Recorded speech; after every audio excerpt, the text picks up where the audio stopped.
the way this gun is shooting. This is a nice one. Springfield Prodigy, baby. We ran into our first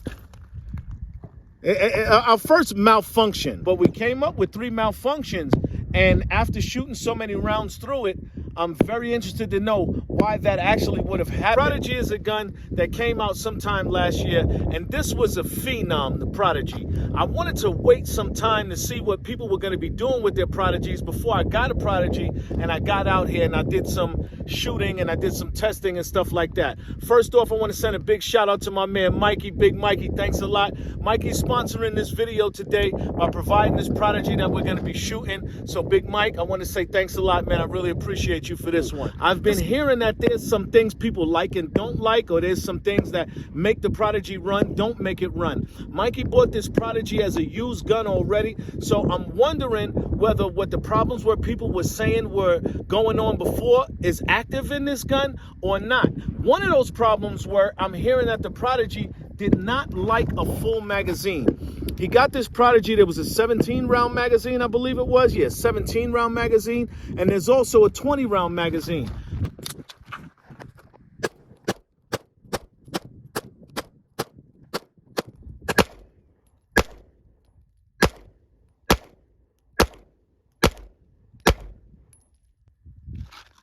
That was a great 17 shots. Come up to the target. Come up to the target.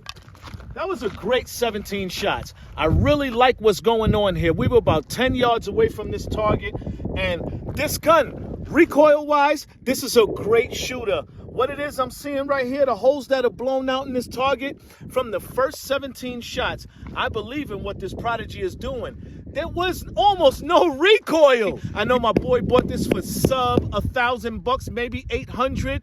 This is a godsend of a gun to be shooting right now. There was almost nothing going on. So now we're going to put the 20-round magazine in here, okay? Whatever it was people were saying about the Prodigy not liking the full magazine, I didn't find that problem. I really didn't find that problem. So now we're going to take the 20-round magazine. We're going to go same distance from the target, about 10 yards, and we're going to get us a smaller aiming point and see how these 20 rounds rip off.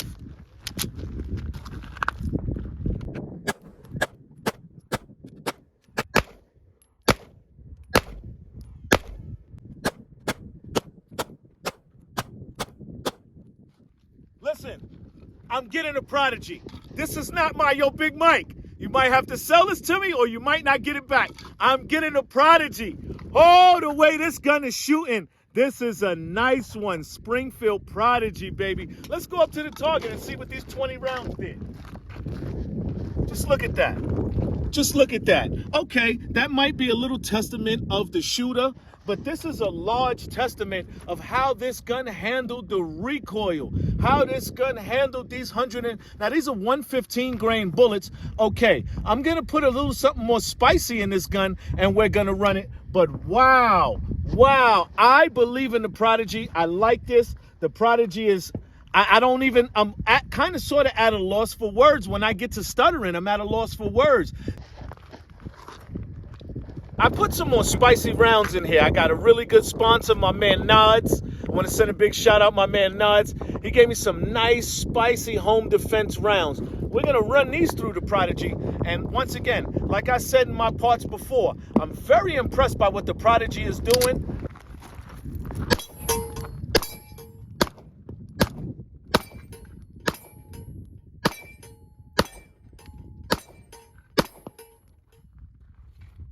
There's nothing I don't like about this gun. I'm going to go into how it feels, okay? Number one, this was an $800 purchase from a gun store right here in Las Vegas, all right? This is the best $800 purchase I've ever actually seen. It came with 2 magazines, a 17 and a 20. The magazines did not malfunction. There was nothing malfunctioned about this gun so far in all of the rounds that we shot, okay? Moving on from there, I'm going to talk about how it feels inside the hand. Inside the hand, my hand gets a perfect purchase on this gun. And there is not a magwell on this, but this little cut that's on the bottom allows my hand, if there is any, falseness in what it is I do, it's allowing me to have the right type of purchase on the gun. The grip texture is oh so well. The way it is my hand fits on the gun feels really, really good. Now, for me to have a short finger, I got to manipulate it a little different in order to hit that slide release right there. But even hitting the slide release, it's not a terribly heavy slide release. In a way, it feels like the slide is not reciprocating very fast, let's just say, okay? And that not reciprocating very fast, I'm kind of baffled, because I would think the slower that the slide is reciprocating, you know, the less that this round would be doing. But actually, this round is punching coming out of this gun. This is what they consider a double stack 1911. You might hear it be called a 2011, but this is what it is. I hear a lot of people who do reviews, they're calling it a double stack 1911. And for it to be double stack 1911, that just means that your magazines are taking double the capacity for sure. So right here, we got the Springfield Armory TRP, okay? This is an actual true 1911. This 1911 is obviously a single stack 1911. It's chambered in 45 ACP, unlike the Prodigy, which is chambered in 9mm. I would love to see a Prodigy chambered in 45 ACP. Oh, that would really make me go, okay?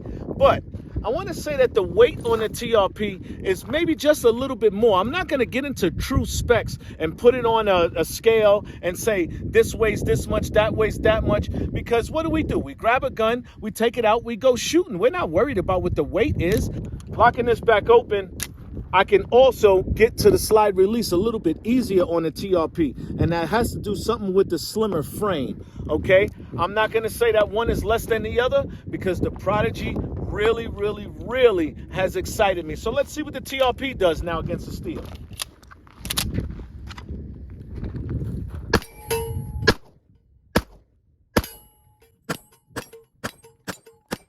Because we were shooting at 45 ACP, I definitely felt like this round had, you know, that much more jump. It was making the popper swing a lot more.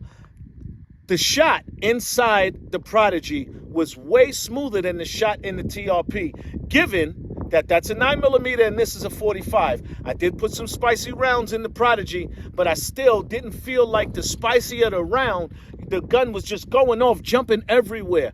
The Prodigy gets a thumbs up from me. It gets a double thumbs up from me. I watched so many videos. I took in so much information about the Prodigy that all I really wanted to do was get out and shoot it and show you what it was shooting like.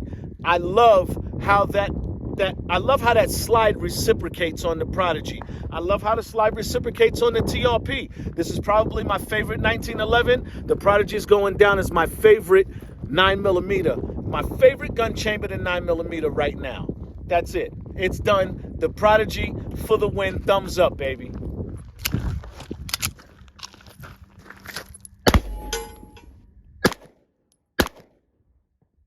Woo! Okay. We ran into our first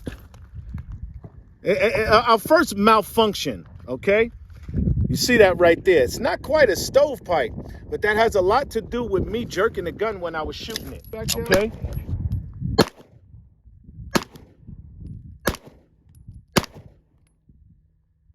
We got another malfunction here. Okay? That round didn't feed and the slide locked back open. Rather strange. Rather strange.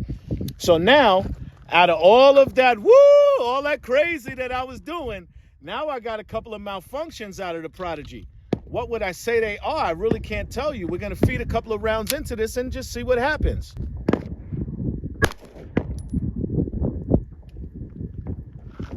Once again, another malfunction. I put 2 rounds in the gun, and now you can see I cannot get that next shot off.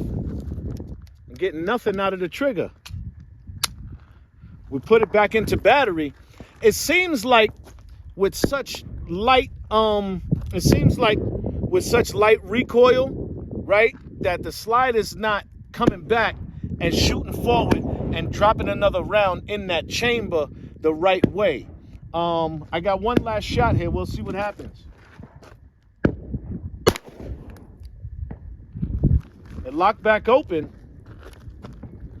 But that was a strange occurrence. But we came up with 3 malfunctions, And after shooting so many rounds through it, I'm very interested to know why that actually would have happened. One round looked like it was a stovepipe that wasn't a stovepipe. Basically, the shell didn't eject from the gun all the way, didn't jump it up out of there. Another one, when I had the 2 rounds in the gun, that second round didn't feed all the way. That could be the magazines. This could be something in the magazine where the magazine spring, didn't spring it up in there. It could be how the round actually sits inside the magazine, which is a little different. I would appreciate if some people jump inside the comments. Let's see if we can diagnose some of these problems, because I need and want one of these guns.